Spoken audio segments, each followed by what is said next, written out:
دنقال أنا كمله شباب مبدأ يتاجنين وجدوا كجنا وتاجسر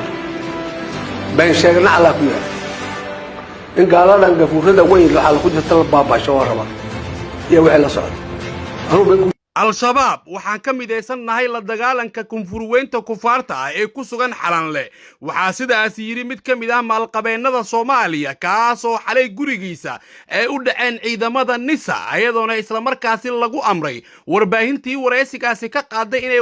wareysigaasi ay ka saaraan baraha bulshada haddaba wareysigaasi ayaan idiin soo gudbin doonaa iyo waliba maalqabeenkan la xiray iyo xaaladiisa hadda siday tahay ayadoona toddobaadyo ka hor la xiray mid ka mid ah walaalihiis oo mas'uul ka ah hantida maalqabeenkan uu leeyahay kulanti wacan oo wanaagsan qiyaarta hawada aan ku saaxiibnay oo idilkiinba meel walba aad joogtaan waxaan idin leenahay waqtiga idin wacnaada dhammaantiinba muuqaalka la gareeyo cid walba muuqaalka la gareysa waxaan Allah subhanahu wa ta'ala aan kaga baryaynaa umuuraha leedahay ilaahay inuu saala ilaahay subhanahu wa ta'ala na awlaada uu barakeeya inta awlaadoonkan ilaahay awlaad baari ha siiyo inta guurdoonkana gur wanaagsan iyo mustaqbal wanaagsan ee baweyna ha siiyo qof walba muuqaalka sheerta ku qabta la gareeyana waxaan rabbi subhanahu wa ta'ala aan برينا مال الدنيا يسفلين إنه إلهي سبحانه وتعالى وسيا دنبي قد دنبي والد كودنا يبغوا لا فرب سبحانه وتعالى نوكو عزوما جنة الفردوس على حاسدك وعلى النهي ومن شر حاسد إذا حسد الحاسد لا يفلح بإذن الله الكريم وحكود بينيا هوك قصاره وعرب سبحانه وتعالى لما أنت نكبر ينا أنت حنوسا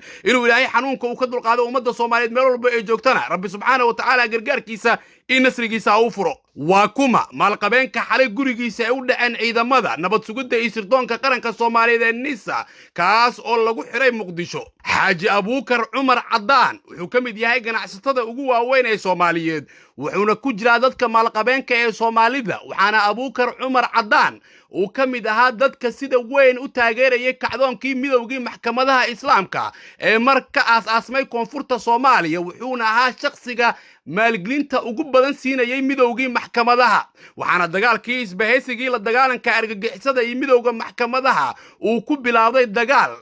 dhaxmaray Xaaji Abuukar Cumar Cadaan oo ah ganacsada Soomaaliyeed iyo sidoo kale ganacsada Bashiir Raaga Shiiraar oo taageero ka helay xulafadii isbahaysigii la dagaalanka argagixisada taas oo keentay in xulafadii Xaaji Abuukar Cumar Cadaan ay la wareegaan koonfurta Soomaaliya meelo badan oo kamid ah wixii waqtigaasi ka dambeeyay Xaaji Abuukar Cumar Cadaan aragtidiisa iyo mowqifkiisa waxay ahayd mid cad laakiin shalay wuxuu wareysi siiyay radio Kulmiye oo fadhigeedu uu yahay Muqdisho waxaana wareysiga Kulmiye ee soo qaaday ay ka sameeyeen goos kaas oo lagu weydiinayo su'aalo kala duwan waxaana Abuukar Cumar Cadaan wareysigiisa idaacadda ee ballan qaaday maanta soo dhameystiran inay sii deyn doonto laakiin taas waxaa ka dhalatay in xalay guriga Abuukar Cumar Cadaan loo dhaco isla markaana ciidamada NISA ay geeyaan xarun NISA ay leedahay gaar ahaan guri xabsi guri uu ku naqan doono wadaadkan hadda da'da ah ee ganacsadaha Xaaji Abuukar Cumar Cadaan waxaana NISA ay amartay in wareysiga Abuukar Cumar Cadaan laga saaro baraha bulshada gaar ahaan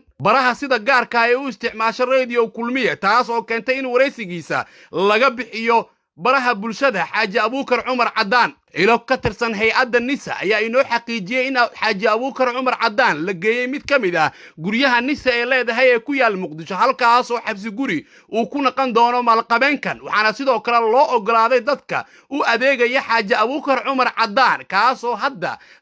da'diisu aad ay u weyn tahay sidoo kalena naafa ah wadaadkan sida cad u taageeray dagaalyahanada dhaqdhaqaaqa al-shabaab ayaa ku biiray wadadii saaxiibadiisa hore Sheekh Xasan Daahir Aways iyo sidoo kale Sheekh Mukhtaar